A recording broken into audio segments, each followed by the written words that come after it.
Good day, and welcome to the League of Women Voters Meet the Candidates Forum, a program produced by the League in collaboration with WTJX for well over 25 years.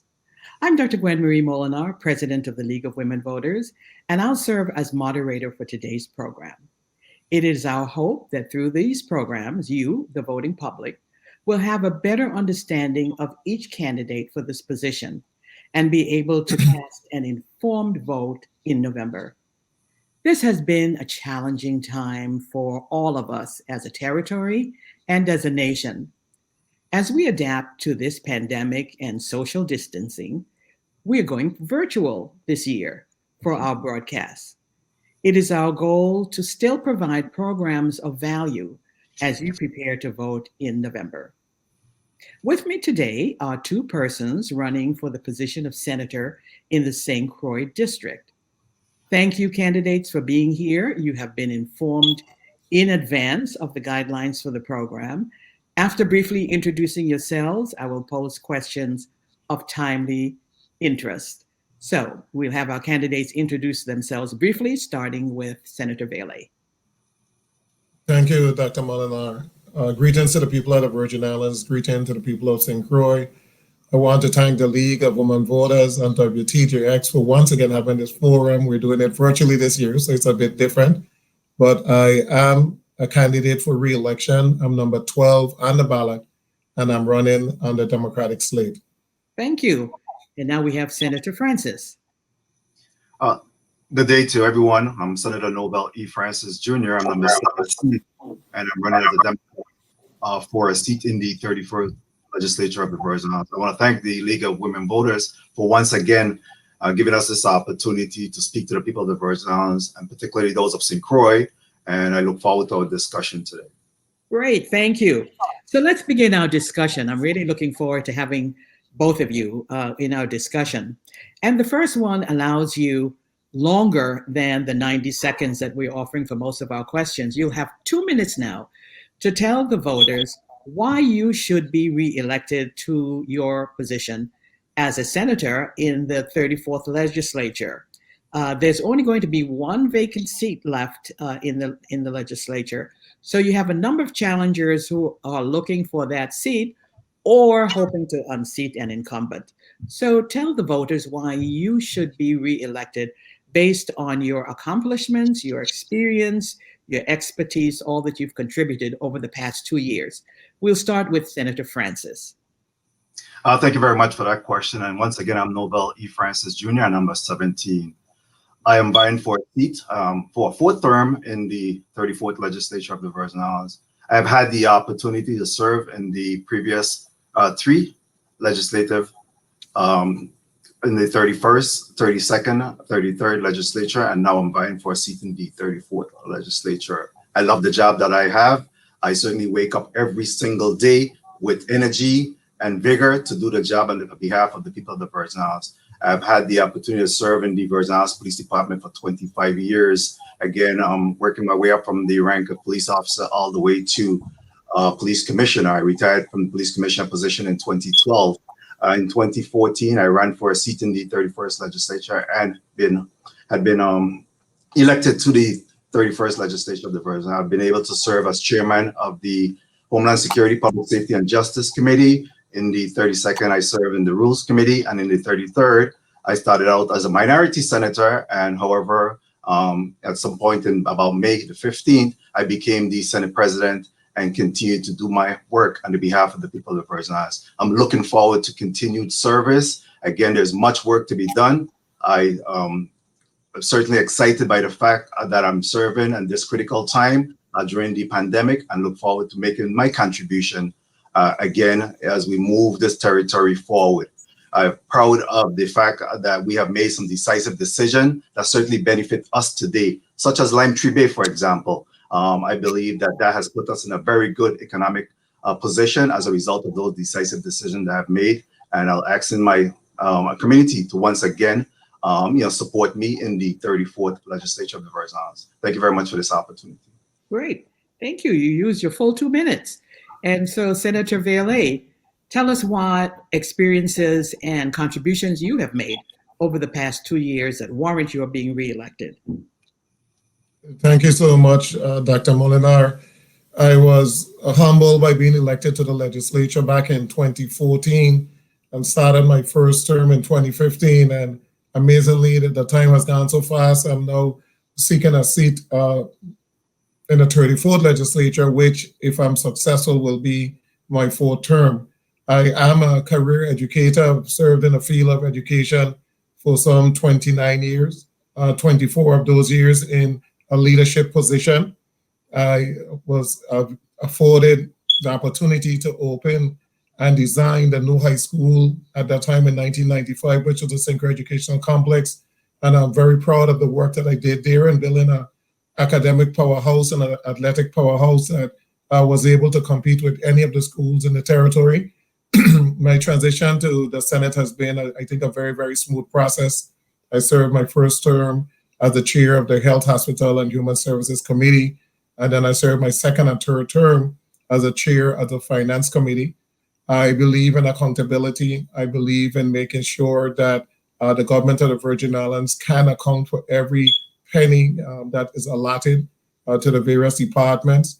I believe in holding each department responsible for their allotment and making sure that they spend it wisely and they spend it in a timely fashion. I have the helm of the Finance Committee during this pandemic and have done everything possible to keep the finances of the government together so that we can't miss payroll, miss the ability to pay our health insurance, to pay our GRS employee contribution. I think I bring a level head to the legislature. I'm a team player. I'm always willing to assist, always willing to help.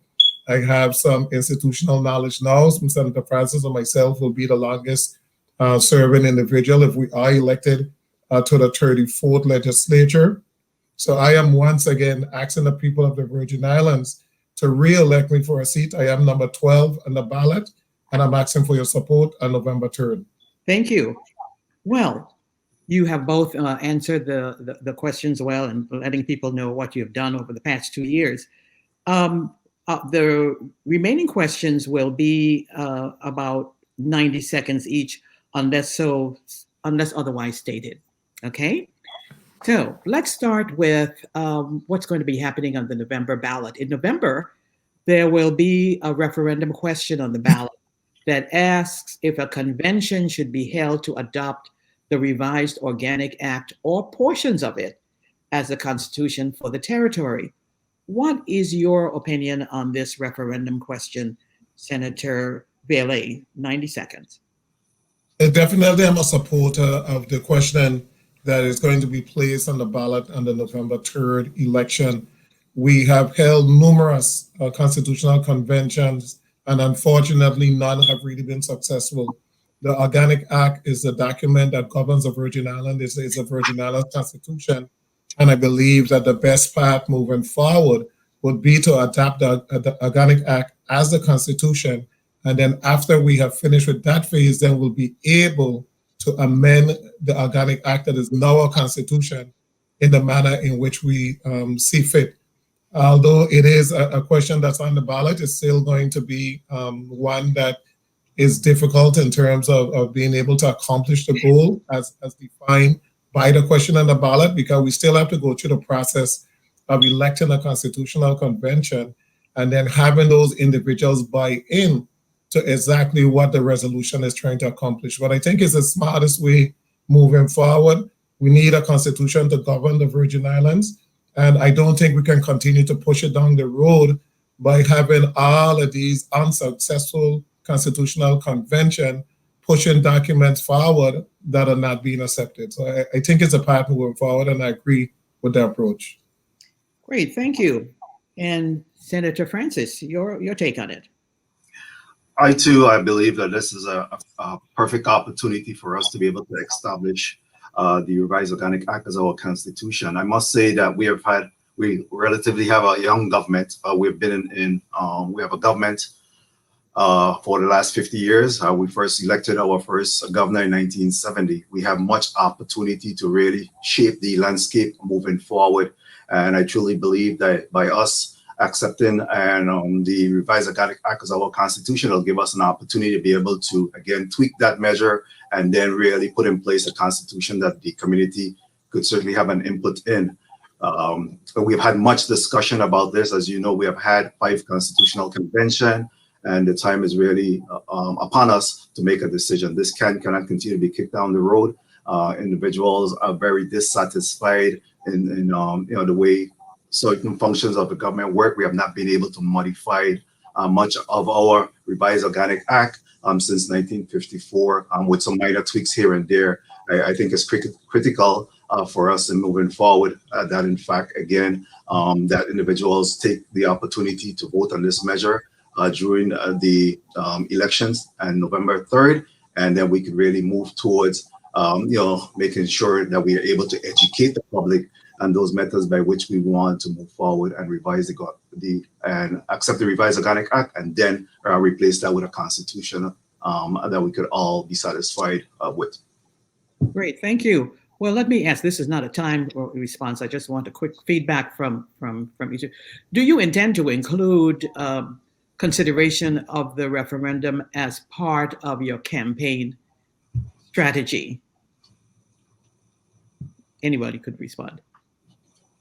I definitely would spread the word among all individuals that vote for me as to the importance of making sure that they also vote for the resolution question, and to explain the importance as to why this approach, I think, is the way to go. I truly believe that the Virgin Islands is in need of a constitution. We're one of the last jurisdictions within the U.S. flag that have not adopted a constitution, or neighbor island of Puerto Rico have a constitution. And I definitely will spread the word as much as possible so that individuals can not only vote for the senatorial candidates of their choice, but would also look at that question and vote for that particular resolution. Thank you, Senator Francis. The question is extremely important, and it behooves each and every one of us to make sure that it's discussed during the campaign cycle to ensure that the question is answered. Additionally, when we did put the question on the ballot, we also appropriated $50,000 to the University of the Virgin Islands. So we want to make sure that the public is properly educated. But I think each and every one of us are ambassadors, and we should really be pushing this issue and making sure that the public has a fairly good understanding of it and the importance of answering the question. Great, great, thank you. So let's turn to our economy. This COVID pandemic has reaffirmed our fears that the territory is a one commodity economy, tourism. I'm going to ask you each to identify 2 industries that you think have potential to help us diversify our economy or reduce our economic vulnerability. Senator Francis, we begin on that. For far too long, we put all our eggs in one basket, be it tourism on the island of St. Thomas and John, and here in St. Croix, we have used Hovensa and the oil, as well as rum, as our main economic engine. I think that there is an opportunity for us to diversify our economy. I've been saying this for quite some time, and not have all our eggs in one basket. It's critical that we need to start to look for other revenue generators. I must say that the decision to move with Lime Tree Bay again allowed us to be able to do that. However, again, we're looking at oil. So when we talk about diversifying the economy, we want to look at other areas, other natural resources that we have available to us that could be instrumental in us being able to collect additional revenues, such as the South Shore Enterprise Zone that I'm offering in terms of a legislation, which will allow for us to be able to open the market and allow for us to have pharmaceuticals, light assembly, light manufacturing, and really talk about diversifying our economy, as well as some agriculture products. But more importantly is that we'll be able to address an issue that we have where we continue to import goods and pay a two-way fee for those imports are good because we have nothing to export except oil or rum. I believe that by having the South Shore Enterprise Zone, we'll have items that could be manufactured within the enterprise zone and then be shipped back into the region which would allow us to be able to collect revenues on, and we'll be able to hire in the estimate of between 500 to 1,000 individuals. Again, we could see where we are able to collect and improve on our income tax levels. So, in addition to that, we also want to look at technology. Thank you, Senator. Yeah, we'll be able to do a follow-up on that in a second. So, Senator Vialet, your turn. What are two industries that you think could be used to help diversify and reduce our vulnerability? Okay, thank you so much for the question. Senator Francis was just getting on a roll. I believe that we need to diversify the economy of the Virgin Islands. We have seen the impact that the loss of the tourism industry have had on the island of St. Thomas, and that is because we have placed all our eggs in that particular basket. I think that this is an opportune time for the Virgin Islands to market the fact that we have an excellent EDA program, Economic Development Authority program. I think it's an excellent time for us to be able to market the Jones Act. And I'm looking to diversify by bringing back light manufacturing to the Virgin Islands. With what has happened on the mainland and the fact that the United States have clearly seen that it's important to have products that are made on US soil, I think that now is the time for EDA to be able to go out and market, to bring small manufacturing, to bring back the pharmaceutical companies to the Virgin Islands. We do have a bill that is going to allocate a certain amount of money for them to be able to meet with those individuals in those industries to market the Virgin Islands and begin to bring back those industries that we had years ago. Years ago we had a number of watch companies and pharmaceuticals in St. Croix, and then the globalism allowed us to lose it because there were cheaper prices, cheaper wage, etc. But I think now we have the argument where we can prove that it is important to have certain items made in the U.S. and accessible to the people of the United States and the people of the United States Virgin Islands. And we have had a discussion with the EDA director as to how we can approach it and how we can begin to market the Virgin Islands to open it back up. What do you think of these ideas, expanding the harbor, marine industry, and the horse racing industry? Senator Francis? I think collectively as a government, we need to make sure that we're developing a plan that look at all of these areas. Again, I don't believe that if we're talking about diversifying our economy, that we need to look at one or two industries. We need to really look at the wide gamut of those industries. Sports tourism, I think, is extremely important. You spoke about the horse racing. We also have certainly the sports complex that's being built. We have the soccer field that's there. So sports tourism is also a part of that diversification.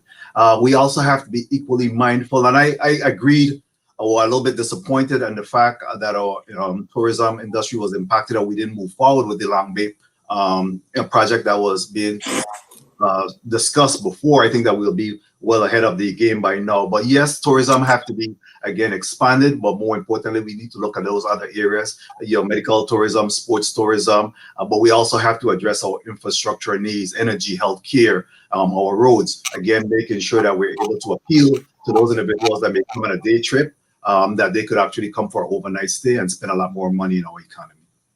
Senator Vialet? Definitely, I am a big supporter of horse racing. I was one of the individuals in the 32nd legislature that moved the VIGL horse racing bill forward. It gives us an opportunity for a $27 million investment on the island of St. Croix and St. Thomas. Sadly, it has been held up by litigation that was filed by South End Gaming. They're going into mediation tomorrow. I hope that is successful and we can get those projects moving. It's one of the biggest spectator sports in the Virgin Islands and definitely would attract individuals from all over the Caribbean. In reference to the question with the cruise ship, we got to make sure that we look at quality versus quantity. You don't just want to expand and then you don't have the transportation, et cetera, in place to expand. I think that with the pandemic, it gives us a perfect opportunity to rebrand the Virgin Islands, to rebrand St. Thomas, to look at how we can infuse the culture and infuse and change the visitor experience on the island of St. Thomas. We have had discussion with the Megans Bay Authority about the product that they offer on a regular basis, and it's not really a Caribbean product with the exception of the beach. So I think it's a perfect opportunity for us to have some deep discussions as to how we're going to move forward in each of those industries, and what would be the best fit for each of the island. You don't necessarily want 20,000 tourists on the island at the same time. You want to have a control amount, but we also have a port on St. Croix, the Frederickson Port. We want to develop the Schooner Bay and make that an attractive small cruise ship port. So I think now is the time for us to spend those monies. Now we should be dredging the harbor in St. Thomas, dredging the Schooner Bay Channel, dredging Croix Bay. We don't want to be doing all of that when we get back to the tourist product. Now we need to finish Main Street. Now we need to finish all of those areas that are going to impact tourism and make sure that the Virgin Islands continue to be the gem and continue to be that #1 tourism destination in the Caribbean.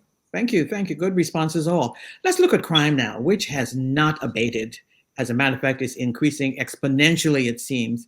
And we continue to see young men, women, and children being killed. So, senators, what do you see as the root causes of this epidemic of violence first?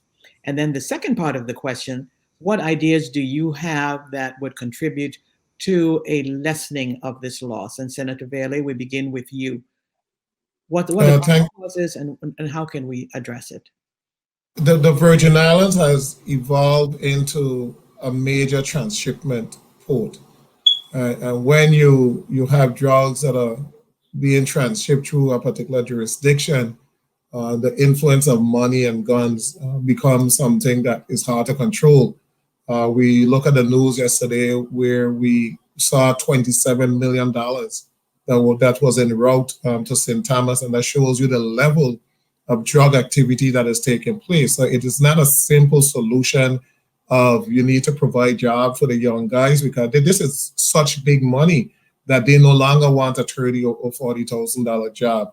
We're going to have to stop it from the time they're school age individuals. We gotta be able to bring parenting back to the forefront, that individuals clearly understand the difference between right and wrong, and are not just in tools to get into a particular field in order to enrich themselves. We need to stop the culture that the Virgin Islands presently have of holding these drugs, the dealers on a high, they look at them as if they're kings. They drive the BMWs, everybody's, oh, I like that, look at that person, this and that. We got to stop moving them to that level when we know that they're involved in illegal activity.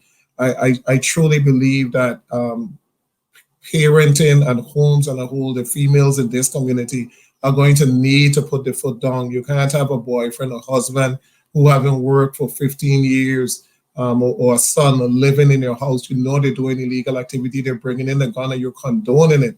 But then when they get killed, then you're saying, oh, they were willing to change. I think we just need to change our total psychological approach to how we're dealing with this thug-like behavior in the Virgin Islands. It is so accepted now that we have normalized wrong, we have normalized murders, we have normalized killing.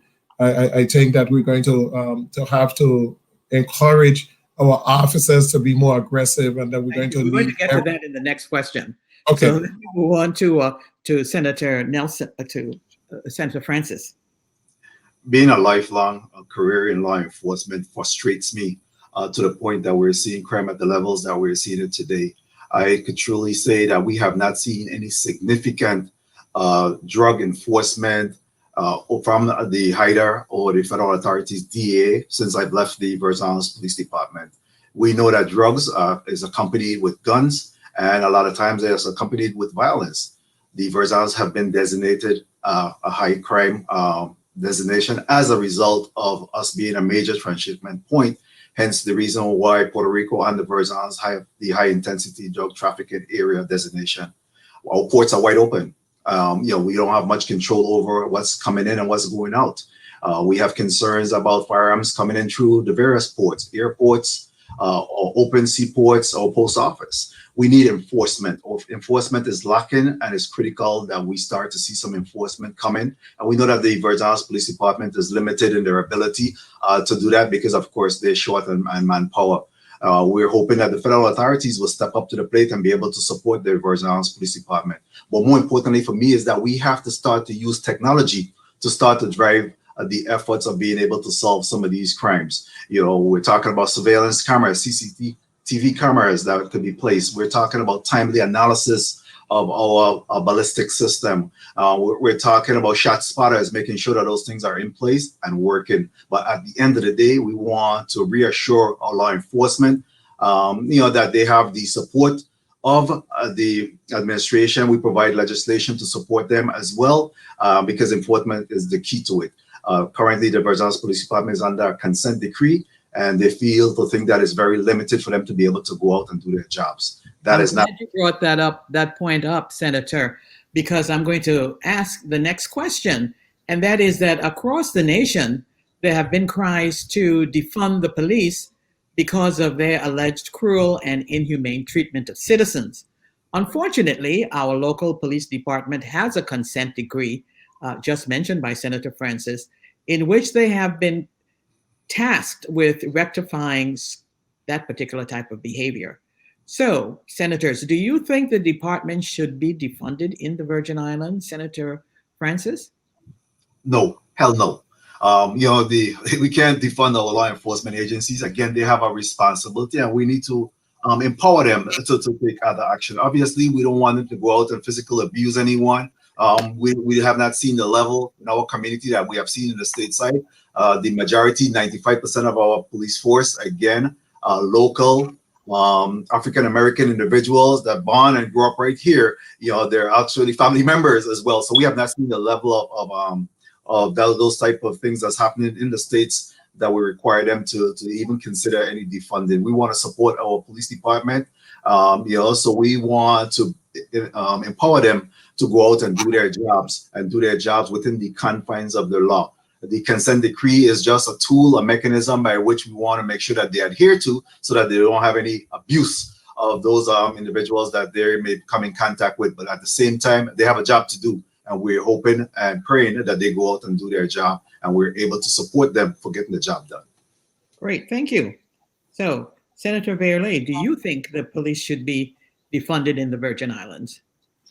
Definitely no. It's not even a consideration for me. I think that we need to support our officers. We need to support the police department. I pray every day that we have individuals who will continue to want to be police officers to make sure that they're able to protect the Virgin Islands. It is a very, very hard job. We look at the consent decree, and you have to look at a consent decree with a grain of salt. Being a police officer and at times being abused and being threatened, etc. It's not the easiest thing to endure when you're just trying to do your job. But I think we need to remember that every single officer is a representation of us. There are individuals who we have grown up with, individuals who might be family members or friends, and it is so important that we have a strong police force. If you go back to years ago when police walked the street and they had a lot of respect, the Virgin Islands was a better place. And I'm really praying that we can get back to the community type of policing, and we can get back to where individuals respect the police department and where individuals train the children from a very young age to respect the profession, and that we clearly understand that we can't continue to run a lawless society. We can't continue to believe more in those who are doing wrong than those who are trying to do right. And I will continue to make sure that the police department have the necessary funds to do the job. We just recently, they have $2.5 million right now in the kitty to put in a camera system, and I'm hoping that they do it as efficiently and quickly as possible. Thank you. Thank you. And everybody's hoping the same thing too. Thank you so very much. Let's now turn to look at GERS. And I'm going to ask you to rate these following 4 strategies for helping GERS. 2 of the proposed strategies have come from UVI Professor Gerard Emanuel, who said that we should consider the 14-cent tax on gasoline to contribute to GERS. His second suggestion was that we restructure the DeAndre benefits to save ourselves some more dollars. And the other two suggestions, which you both have just wrestled with, from the governor, that we seek a significant loan or refinance our debt. So how would you rate the success of these four possibilities in contributing to GERS? And we begin with you, Senator Vialet. Okay, I think you only named three: the 14-cent tax, restructure Diageo, and loan or refinance. What's the fourth Loan one? or refinance, yeah. Okay, I'll begin with the first one, the 14-cent tax. I have submitted a bill. I did share it with Senator Francis and asked him to sign on, where we're going to remove the 14-cent tax from the Water and Power Authority, and we're going to give the full amount to the GRS. So that is already in. I'm hoping that we can move on the measure within the next 2 months. The restructure Diageo benefits is a bit more tricky. That's going to take the administrative branch to request a meeting with Diageo and to be able to successfully market and sell the point that it's in the best interest of all if we're able to restructure the Diageo benefits so that the government of the Virgin Islands can realize additional monies, and hopefully those monies can be passed on to GRS. The last, in terms of the loan refinance, with the recent measure that the governor sent down, one of the ideas of the Senate was that the present debt service that we're paying, which is $108 million, that he utilizes savings on the interest rate, maintain the same debt service, and request additional monies. When we look at the $108 million, that can finance a $1.7 billion loan, and we're looking at being able to take the additional $700,000 and give it to GRS that will stop the bleeding for some 8 or 9 years. So I am encouraging the administration as they move forward that we take advantage of the lower interest rate and we maintain the debt service and we get some additional millions of dollars, which would be 700 to 800 million, and we give those monies to GRS. So we did approach the governor about that. Great, thank you so very much. Senator Francis, do you want me to repeat them or? Okay. I'm good. I want to say that the 14 cents, again, going to BRS is a very good idea. Myself and Senator Bailey have discussed this issue. We have already put a bill together in respect to that, and we should be moving that in the very near future. So that is a good idea from Professor Emmanuel, Jared Emmanuel.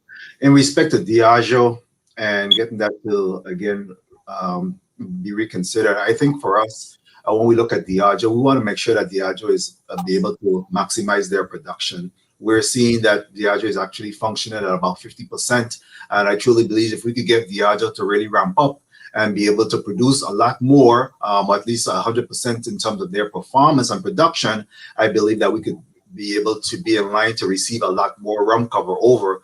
So we're hoping that we could improve in that area.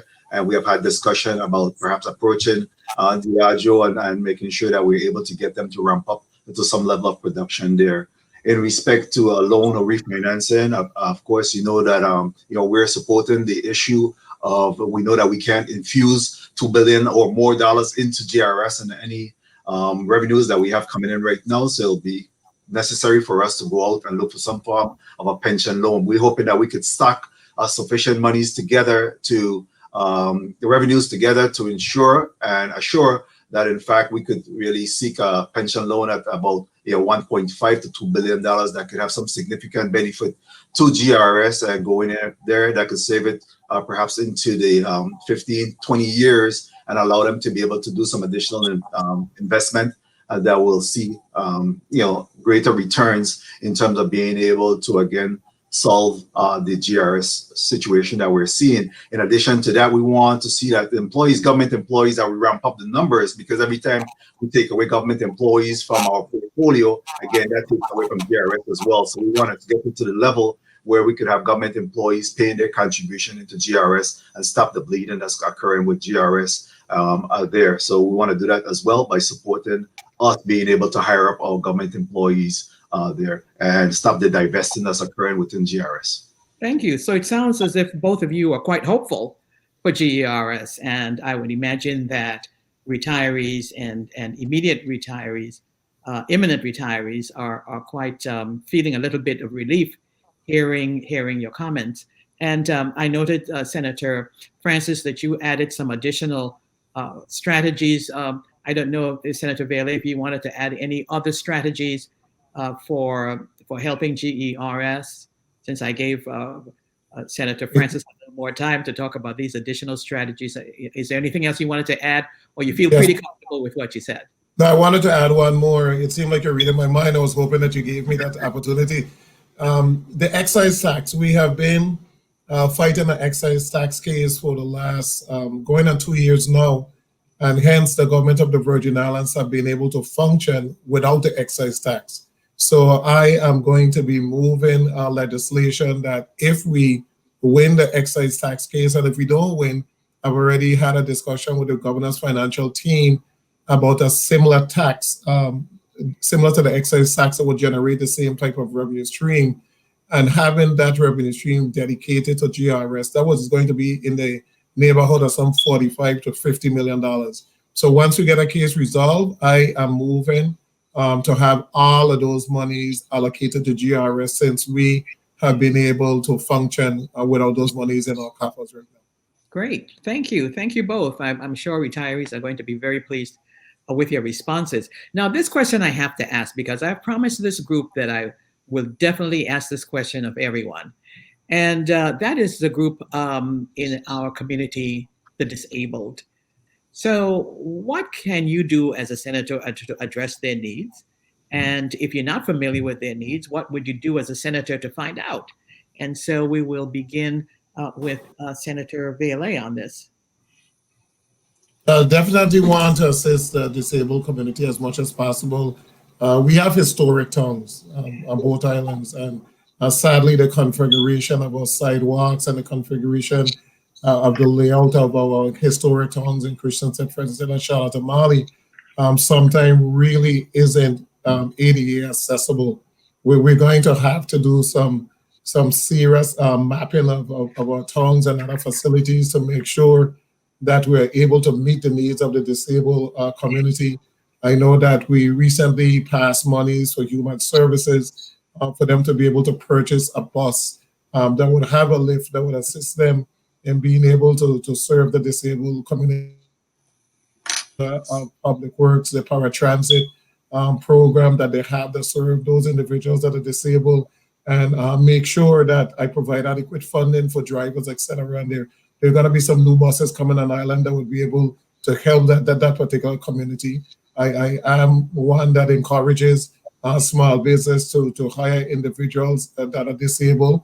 And I am a supporter of an idea that was thrown about by Senator Francis, when we have the camera system implemented, that the population that we utilize for monitoring those camera systems are individuals with a disability. But anything that I can do within my realm to help the disabled community, I am willing to continue to push forward and support. Thank you. Senator Francis. I want to say to the disabled community that, in fact, we are listening to you, we're hearing you, and we are doing and having discussion in respect to what we need to do as a legislative aspect to address some of the issues that confront you. I have spent a lot of time with Mr. Julian Henley, the disabled coordinator, even in some of the infrastructure. Senator Vialet spoke about our towns, but even in some of our buildings, I went through great lengths in our build out of the new legislative building on St. Croix to make sure that there were adequate disabled space designated for those individuals, make sure that the infrastructure was there, as well as for them to have clear access into our chambers, into our building, as again, to be a leader from the front, to make sure that other buildings are really designated for that purpose. Senator Vialet spoke about my idea in regards to the surveillance cameras and getting our disabled community to really man some of those cameras and support our law enforcement and be able to make a quick call to 911 to be able to address that issue. I don't want for any reason or the other for the disabled to feel like they're being left out. We're hearing what they have to say. Some of it requires some additional fundings and rebuilt. We're working with historic preservations to allow for some of that to occur. But in fact, our disabled, we had a recent bill that addressed the changing of the way the disabled stickers were being done, the waiving of some fees for disabled license plates. They do have our attention and will continue to have our attention. So I don't want them to feel in any way, shape, or form that their voices are not being heard. by this legislature or the next legislature. Great. Thank you both. Let me ask, are there any key issues in education that you would like to see the legislature address? And we begin with you, Senator Francis, on this. That's a loaded question. There's a number of key areas in education that we love to see addressed. But more importantly, right now, because of our COVID situation, one of the things that's very troubling to me that I want to make sure that we have in place is in terms of our online infrastructure. We want to make sure that technology is made available to every single student. And more importantly, we want to make sure that it's also there's some modification to the education process would allow for those individuals with special needs to be able to be addressed in this upcoming. But online technology continue to be challenging, and we want to make sure that all our students have the requisite components, hardware, software to be able to support their education. And even outside of that, we want to make sure that it's very well-rounded, because we're very concerned about now students are at home and they're doing this distance learning. We're concerned about their health. Just being there, we're concerned very much about their anxiety and stress, as well as those that may be imparted on their family members as well. So I believe that education have to continue to have these roundtable discussion. They need to have town hall and community meetings and get the community and all stakeholders involved in this responsibility of how do we address the new normal in respect to the pandemic situation was confronting our students. So I could talk about this all day because it's something I'm passionate about. But I appreciate the opportunity to discuss this. Yeah, well, we're interested in knowing what you can do about these key issues. Senator Vialet. Thank you so much for that question. I am so worried about the state of education, and not the state of education locally alone. I mean, across the nation, we are moving to a virtual platform.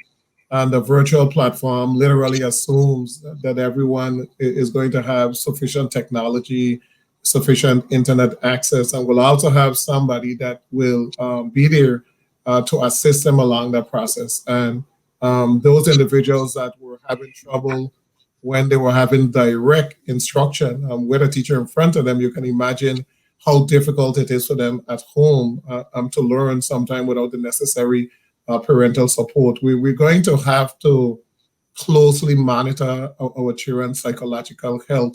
We're going to have to closely replicate as much as possible what a normal school day looks like. I'm hoping that we can get COVID-19 under control and go back to that direct instruction. A number of studies have been done that have spoken to the fact that being in this virtual phase for an extended period of time is not necessarily in the best interest of our children. I think it's a new path moving forward. I'm a little bit disappointed that we placed our order for laptops and everything for the Chromebooks a bit late, and now it looks like we're not going to get those Chromebooks until sometime late in the year. I'm encouraging parents as much as possible to do whatever is within your realm to make sure that your child have the educational tools to be able to move forward. Don't wait, don't depend that you're going to get X from the government. As much as possible, if you can get a Chromebook for your child, you get a Chromebook. I'm hoping that the Commissioner of Education will continue to be forthcoming and continue to have discussion as to the path moving forward and clearly explain to the parents and the children as to exactly what is going to be expected as we move forward in this new realm of virtual learning. Yeah, it's certainly a challenge for all, isn't it? A major challenge. It is. Yeah. So let me ask a brief question here, and I'll give you about 60 seconds to respond to this. In the previous administration and the current administration, there have been concerns regarding alleged nepotism. What can you do as a senator to address this issue? And we begin with who spoke last? Senator Vialet? Yes. Okay, so Senator Vialet, so you answer this one first. I have not read the VI code to check as to how much they address nepotism. I really hope that all individuals who are elected, whether to the Senate or government, also Congress, that they respect the fact that as much as possible, you need to hire individuals who are qualified for the position and not hire individuals as a result of being related to you. But in the event that you hire somebody that is related to you, I would hope that that person has the requisite skills, because we're also a small community, so you can't just say that because you're related to somebody that they're not going to get the job. But I believe that jobs should be filled by individuals who are qualified, and there should be a process that is followed. And if you follow that process, you interview, you look at qualifications, and it so happen that somebody that is related to you is qualified for that position, they shouldn't necessarily be held back from getting that position just because they're related. If you're looking for a civil engineer for public works and you have a civil engineer that is qualified and happens to be your nephew or your niece, and they interviewed for that position, there should be no impediment that stops them from getting that position. But I don't believe in individuals being afforded a position just because of family ties and not qualification. Thank you. Senator Francis. So we live in a small community, so I know that we're related in some way, shape, or form.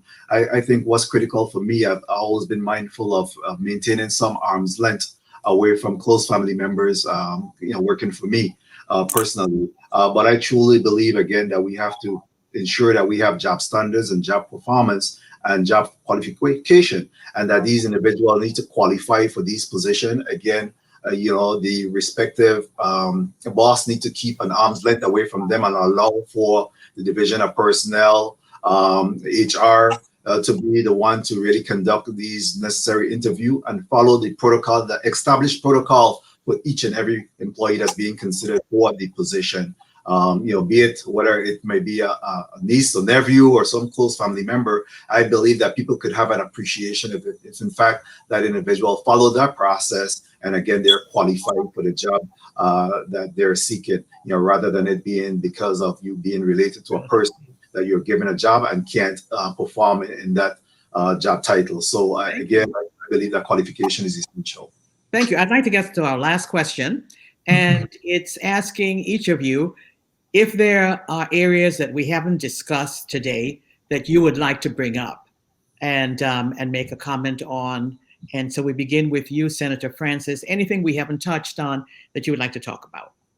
Well, one of the things that I really wanted to go back to was the Department of Education again, because I believe that I'm very passionate for that. I'm very concerned about what's happening in the very near future with our students and going back to school. I want to say that here at the legislature, we have certainly allowed for the Legit TV to support WTJX and the Department of Education in being able to provide some online learning mechanism. I'm also allowing for our facilities, again, to be accessible and be made available to those students that may be in need of being able to have some place that they could be able to complete their education and be able to do their online learning. I want to make sure that we're removing any barriers, any situation that would prevent a student from being able to learn, and we want to be in that supportive role to make that happen. So again, Department of Education, you have a partner in me in respect to making sure, and the legislature in respect to making sure that we allow for our facilities, our equipment, and our technology to assist you in being able to reach our students. Great, thank you. Senator Vialet, what would you like to talk about that we haven't spoken about or expand on that we have already discussed? Thank you so much for the question. Definitely the mentally ill and the homeless.